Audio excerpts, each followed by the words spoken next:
دجال کو حضرت سلیمان علیہ الصلوۃ والسلام نے قید کیا تھا، اور حدیث پاک کے مطابق یہ ایسٹ کی سائیڈ موجود ہے۔ دجال کا فتنہ تمام فتنوں سے بڑا اور خطرناک فتنہ ہے، جس کی بڑائی اور شدت کا اندازہ اس بات سے بھی لگایا جا سکتا ہے کہ ہر نبی علیہ الصلوۃ والسلام نے اپنی امت کو دجال کے فتنے سے ڈرایا ہے۔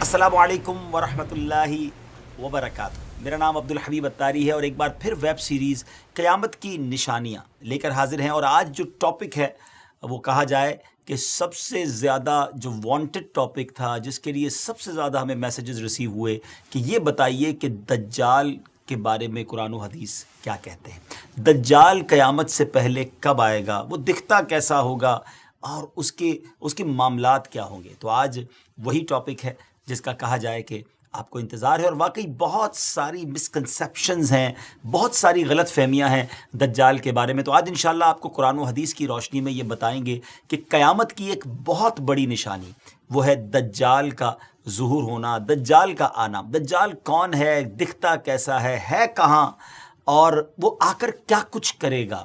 بہت کچھ آج آپ کو بتانا ہے۔ نہایت توجہ کے ساتھ ہمارے ساتھ رہیے گا، اور آپ ہماری اس ویڈیو کو شیئر بھی کیجیے گا ہمارے دعوت اسلامی یوٹیوب کے۔ اگر چینل کو ابھی تک سبسکرائب نہیں کیا تو اسے سبسکرائب بھی کر دیجیے۔ ناظرین، بات کو آگے لیے چلتے ہیں۔ یاد رہے کہ قیامت کی بڑی علامت میں سے دوسری علامت دجال کا نکلنا ہے۔ احادیث مبارکہ میں دجال کا ذکر بڑی وضاحت سے آیا ہے، اور کمال کی بات یہ ہے کہ ہر نبی علیہ الصلوۃ والسلام نے دجال کے فتنے سے اپنی امت کو ڈرایا ہے۔ سرکار دو عالم صلی اللہ تعالیٰ علیہ وسلم نے اس کی نشانیاں، اس کا حلیہ، اس کے آنے سے پہلے اور بعد کے جو حالات ہوں گے اس کو بھی بیان فرمایا ہے۔ انشاءاللہ بڑی دلچسپ آج کی ایپیسوڈ ہے، عبرت ناک بھی ہے اور اوتھنٹک معلومات بھی ہے۔ سب سے پہلے چلتے ہیں اللہ کے پیارے کلام قرآن مجید فرقان حمید میں۔ اللہ تبارک و تعالیٰ ارشاد فرماتا ہے، بسم اللہ الرحمن الرحیم، وَمِنْهُمْ مَنْ يَلْمِزُكَ فِي الصَّدَقَاتِ فَإِنْ أُعْطُوا مِنْهَا رَضُوا وَإِنْ لَمْ يُعْطَوْا مِنْهَا إِذَا هُمْ يَسْخَطُونَ۔ ترجمہ یعنی اور ان میں سے کوئی وہ ہے جو صدقات تقسیم کرنے میں تم پر اعتراض کرتا ہے، تو اگر انہیں ان صدقات میں سے کچھ دے دیا جائے تو راضی ہو جاتے ہیں، اور اگر انہیں ان میں سے کچھ نہ دیا جائے تو اس وقت ناراض ہو جاتے ہیں۔ ناظرین، یہ کس واقعے کی بات ہو رہی ہے؟ علماء کرام فرماتے ہیں کہ یہ آیت ذوالخویصرہ تمیمی کے بارے میں نازل ہوئی۔ اس شخص کا نام خرقوس بن زبیر ہے، اور یہ شخص خارجیوں کا بانی ہے۔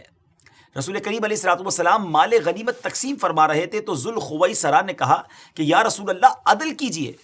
حضور پرنور علیہ الصلوۃ والسلام نے فرمایا کہ تجھے خرابی ہو، میں عدل نہ کروں گا تو عدل کون کرے گا؟ حضرت عمر رضی اللہ تعالیٰ عنہ نے عرض کی، مجھے اجازت دیجئے کہ اس منافق کی گردن مار دوں۔ تو پیارے آقا علیہ الصلوۃ والسلام نے فرمایا کہ اسے چھوڑ دو، اس کے اور بھی ہمراہی ہے کہ تم ان کی نمازوں کے سامنے اپنی نمازوں کو اور ان کے روزوں کے سامنے اپنے روزوں کو حقیر دیکھو گے۔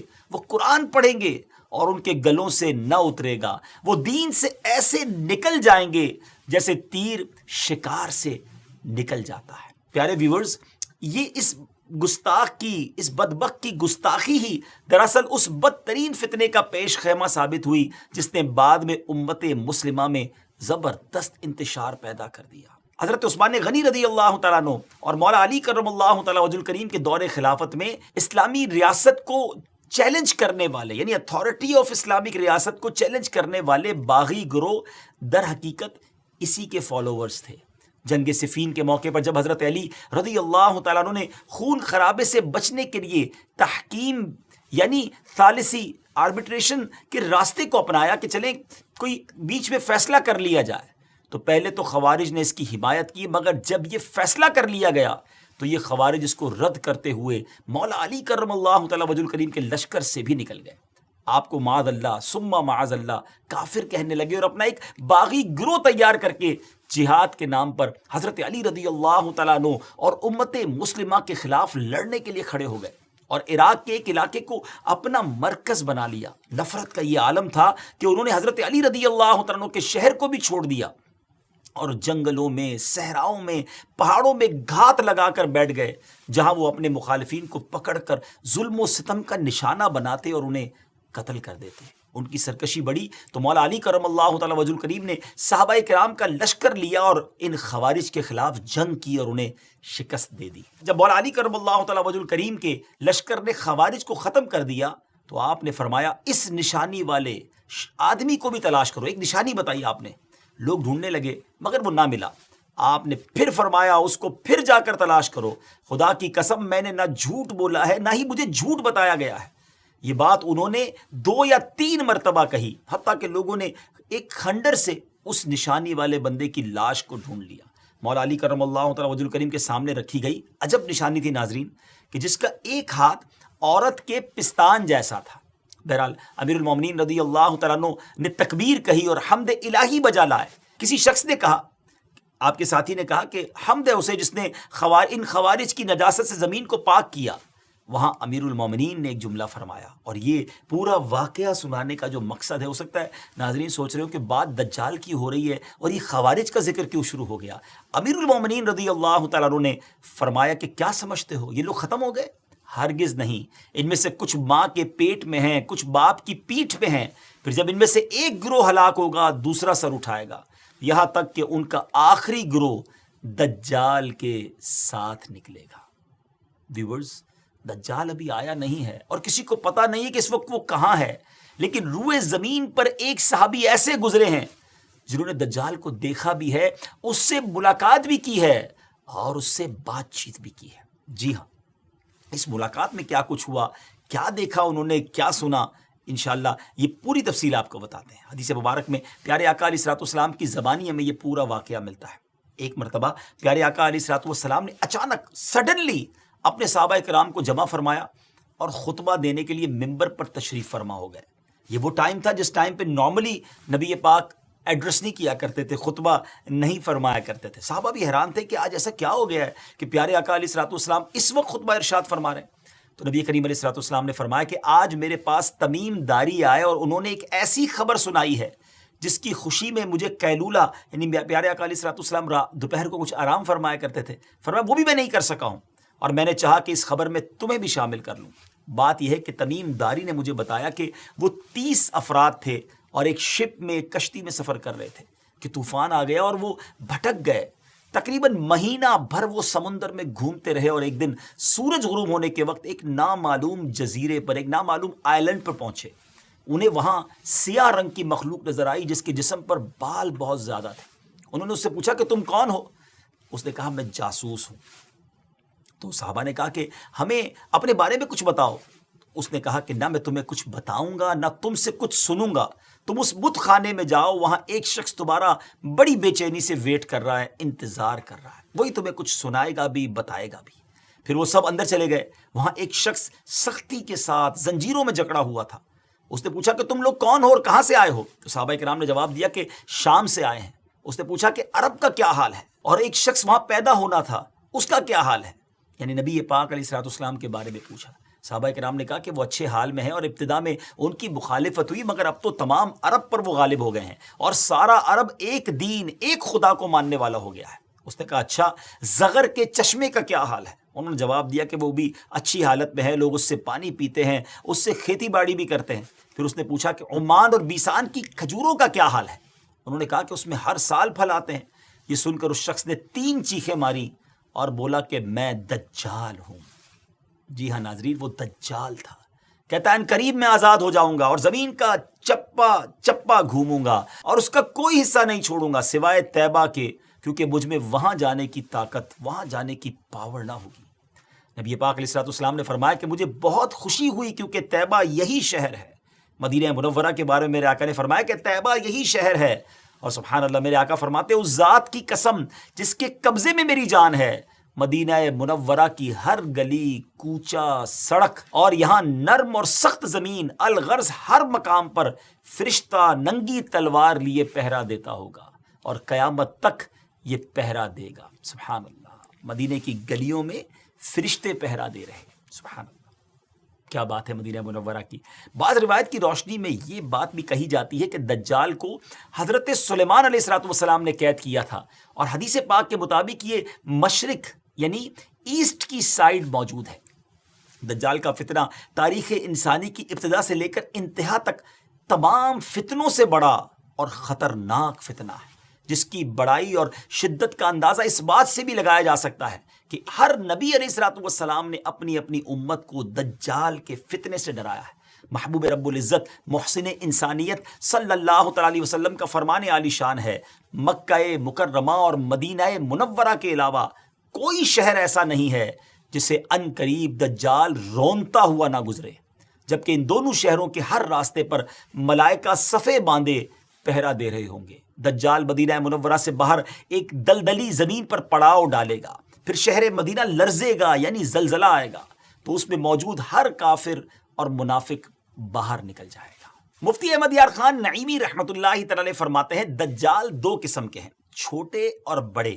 چھوٹے دجال بہت ہوئے اور ہوں گے. ہر جھوٹا نبی، جھوٹا صوفی جو لوگوں کو گمراہ کرے وہ دجال ہیں. بڑا دجال صرف ایک ہے جو دعوی خدائی کرے گا. جی ہاں، بڑا دجال جو قیامت کے قریب آئے گا وہ خدا ہونے کا دعویٰ کرے گا، لیکن وہ یہ کام بالکل سٹارٹ میں نہیں کرے گا، بلکہ شروع میں خود کو مومن ظاہر کرے گا، لوگوں کو بھلائی کی طرف بلائے گا، پھر نبوت کا اور آخرکار خدا ہونے کا دعویٰ کرے گا. اب تک کی گفتگو سے دجال کا آنا تو ثابت ہو گیا کہ دجال کا آنا سچ ہے اور یہ ہو کر رہے گا، لیکن یہ دکھے گا کیسا، اپیرنس کیا ہوگی. مختلف احادیث میں دجال کا جو حلیہ بتایا گیا ہے وہ یہ ہے کہ دجال ایک جوان مرد ہوگا، لمبا قد ہوگا، جسم بہت موٹا ہوگا، ایک آنکھ سے کانا ہوگا اور ایک کانی آنکھ ایسی ہوگی جیسے پھولا ہوا انگور، اور جبکہ اس کی ایک آنکھ خون آلود ہوگی. اس کا سینہ چوڑا ہوگا اور ذرا سا اندر کی طرف دھسا ہوا ہوگا. دجال کی پیشانی چوڑی ہوگی اور دونوں آنکھوں کے درمیان کاف فا را یعنی کافر لکھا ہوگا، جسے ہر مسلمان پڑھ سکے گا چاہے اسے پڑھنا آتا ہو یا نہ آتا ہو. اور اس کے جسم پر بہت زیادہ بال ہوں گے اور اس کے بال گھنگریالے ہوں گے. اس کے دونوں کانوں یعنی ایئرز کے درمیان 40 ہاتھ کا فاصلہ ہوگا. اس کی دونوں پنڈلیوں کے درمیان فاصلہ ہوگا اور اس کے دونوں پاؤں کا اگلا حصہ ایک دوسرے سے قریب اور گٹوں یعنی ٹخنوں کی طرف سے فاصلہ ہوگا، جس کی وجہ سے یہ بہت عجیب و غریب دکھے گا. جہاں نظر پڑے گی وہاں اس کا قدم پہنچے گا. اس کی سواری بہت زیادہ بالوں والا گدھا ہوگا، ڈونکی ہوگا. یہ تو تھا دجال کا حلیہ. دجال کے آنے سے پہلے کیا حالات ہوں گے، لوگ کس حالت میں ہوں گے، ان کے بارے میں بات کرتے ہیں. دجال کے نکلنے سے پہلے دنیا بہت بری حالت میں ہوگی، جیسا کہ احادیث مبارکہ کے مضامین سے پتہ چلتا ہے کہ اس کے نکلنے سے 3 سال پہلے سے اس دنیا میں خشک سالی پھیل جائے گی. خشک سالی کا گویا سال پھیل جائے گا. فرسٹ ایئر کیا ہوگا، آسمان سے 1/3 بارش ہوگی اور زمین کی 1/3 پیداوار روک لی جائے گی، یعنی اب صرف 66% گروتھ ہو رہی ہوگی زمین کے اندر. دوسرے سال آسمان سے 2/3 بارش روک لی جائے گی، یعنی 66% اپروکسیمیٹلی 2/3 بارش نہیں ہوگی، اور پھر 2/3 زمین کی پیداوار بھی. اور جو 3rd ایئر ہوگا اس سال کوئی بارش نہیں ہوگی، زمین پر کوئی پیداوار نہیں ہوگی، حتیٰ کہ آسمان شیشے کی طرح ہو جائے گا اور زمین تانبے کی ہو جائے گی. اس خشک سالی کے سبب تمام چوپائے ہلاک ہو جائیں گے، فتنے اور قتل و غارت گری عام ہو جائے گی. آدمی ایک دوسرے کو قتل اور جلا وطن کر رہے ہوں گے. غذائی قحط یعنی ایک جس کو کہیں کہ فوڈ کا کرائسس پیدا ہو جائے گا. علمی اور روحانی قحط بھی ہوگا، یعنی فوڈ کرائسس کے ساتھ ساتھ غذائی قحط کے ساتھ ساتھ علمی اور روحانی قحط بھی برپا ہوگا. دین کے معاملے میں لوگوں میں کمزوری پیدا ہو چکی ہوگی، علماء اور دیندار لوگوں کی قلت ہوگی. تب دجال ایسٹ کی سائڈ سے، مشرق کی طرف سے ایک اصبہان یا خراسان نامی شہر سے نکلے گا اور زمین پر 40 دن رہے گا، جن میں سے ایک دن 1 سال کے برابر ہوگا، اور ایک دن 1 ماہ کے برابر، اور اگلا دن 1 ہفتے کے برابر، جبکہ باقی دن سال کے عام دنوں کی طرح ہوں گے. اس مدت میں دجال اپنے گدھے پر سوار ہو کر ساری دنیا کا چکر لگائے گا. گدھے کا جسم اتنا بڑا ہوگا کہ دونوں کانوں کے درمیان کا جو فاصلہ ہوگا وہ 40 ہاتھ کے برابر ہوگا، اور اس کے ڈونکی کی جو رفتار ہوگی وہ یہ عالم ہوگا کہ 1 قدم اٹھائے گا تو 1 مائل طے کر لے گا. اور روئے زمین کا کوئی میدان، صحرا اور پہاڑی علاقہ ایسا باقی نہیں بچے گا کہ جہاں وہ نہ جائے. البتہ مکہ مکرمہ اور مدینہ طیبہ پر فرشتوں کا پہرا ہونے کی وجہ سے ان میں داخل نہ ہو سکے گا، بلکہ مدینے کے باہر دلدلی زمین میں پڑاؤ کرے گا، اور مدینہ پاک میں زلزلے کے 3 جھٹکے آئیں گے، جس کی وجہ سے ہر کافر اور منافق وہاں سے بھاگ نکلے گا اور دجال سے جا ملے گا۔ اس روز مدینہ پاک ہر منافق، فاسق، مرد و عورت سے خالص و پاک ہو جائے گا۔ اس لیے اس دن کا نام یوم الخلاص ہے۔ دجال طرح طرح کے شعبدوں یعنی ٹرکس کے ذریعے لوگوں کا ایمان برباد کرنے کی کوشش کرے گا۔ ناظرین ذرا سوچیں کتنا ڈیفیکلٹ ٹائم ہوگا۔ ایمان بچانا، اپنے آپ کی حفاظت کرنا، اپنے دین کی حفاظت کرنا، یہ کتنا مشکل ہوگا۔ حدیث پاک میں بہت باتیں ڈیٹیل سے بیان ہوئی ہے ناظرین۔ حدیث پاک میں ہے کہ دجال کے ساتھ روٹیوں کے پہاڑ ہوں گے۔ دجال کے فالوورز کے علاوہ باقی لوگ سخت تکلیف میں ہوں گے۔ دجال کے ساتھ 2 گارڈن ہوں گے، 2 باغ ہوں گے، جن میں سے ایک کو وہ جنت کہتا ہوگا، دوسرے کو دوزخ کہے گا۔ جو اس کے خدا ہونے پر ایمان لائے گا اسے اپنی جنت میں ڈال دے گا، اور جو انکار کرے گا اسے جہنم میں داخل کرے گا۔ لیکن یاد رہے، جس کو وہ جنت کہتا ہوگا بیسیکلی وہی دوزخ ہے، اور جس کو وہ دوزخ کہتا ہوگا اور جو ایمان کی وجہ سے اس میں ڈالا جائے گا، اس کا انکار کی وجہ سے ڈالا جائے گا، تو وہ آگ میں نہیں بلکہ وہ واقعی جنت میں جا رہا ہوگا۔ اس کے لیے زمین کو لپیٹ دیا جائے گا، وہ 40 دن میں پوری دنیا کا چکر لگائے گا سوائے حرمین طیبین کے۔ زمین سے خزانے نکالے گا اور خزانے اس کے پیچھے چلیں گے۔ علم دین کی انتہائی کمی ہوگی۔ روئے زمین پر کوئی ایسا شخص باقی نہ ہوگا جو دجال سے ڈیبیٹ کر سکے، مناظرہ کر سکے۔ ایک ایسا نیک مومن ان کی طرف آئے گا جس سے دجال کے سپاہی کہیں گے کہ کیا تم ہمارے رب پر ایمان نہیں لاتے؟ وہ نیک مومن کہیں گے کہ میرے رب کی نشانیاں چھپی ہوئی نہیں ہیں۔ پھر وہ ان کو پکڑ کر دجال کے پاس لے جائیں گے۔ یہ دجال کو دیکھ کر فرمائیں گے، اے لوگوں، یہ وہی دجال ہے جس کا رسول کریم علیہ الصلوۃ والسلام نے ذکر فرمایا تھا۔ دجال کے حکم سے ان کو مارا جائے گا، زد و کوب کیا جائے گا۔ پھر دجال کہے گا کہ کیا تم میرے اوپر ایمان نہیں لاتے؟ وہ فرمائیں گے تو مسیح کذاب ہے۔ دجال کے حکم سے ان کے جسم مبارک سر سے پاؤں تک کاٹا جائے گا، 2 حصے کر دیا جائے گا۔ ان دونوں حصوں کے درمیان سے دجال گزرے گا۔ پھر دوبارہ اس کو کہے گا کہ اٹھو، تو وہ تندرست ہو کر اٹھ کھڑے ہوں گے۔ تب دجال ان سے کہے گا کہ اب تو مجھ پر ایمان لے آؤ۔ وہ فرمائیں گے میری بصیرت اور زیادہ ہو گئی ہے، اے لوگوں یہ دجال ہے، اب میرے بعد یہ کسی کے ساتھ پھر ایسا نہیں کر سکے گا۔ پھر دجال انہیں پکڑ کر ذبح کرنا چاہے گا اور اس پر قادر نہ ہو سکے گا۔ پھر ان کو پکڑ کر گویا اپنی جہنم میں ڈالے گا۔ لوگ گمان کریں گے کہ ان کو آگ میں ڈالا ہے، مگر در حقیقت وہ جنت ہوگی، اور جسے وہ اپنی جنت کا نام دے گا وہ در حقیقت وہ دوزخ ہوگی۔ دجال کے کہنے پر آسمان سے بارش برسے گی، زمین کو حکم دے گا وہ سبزے اگائے گی، آسمان اس کے کہنے پر گویا پانی برسائے گا۔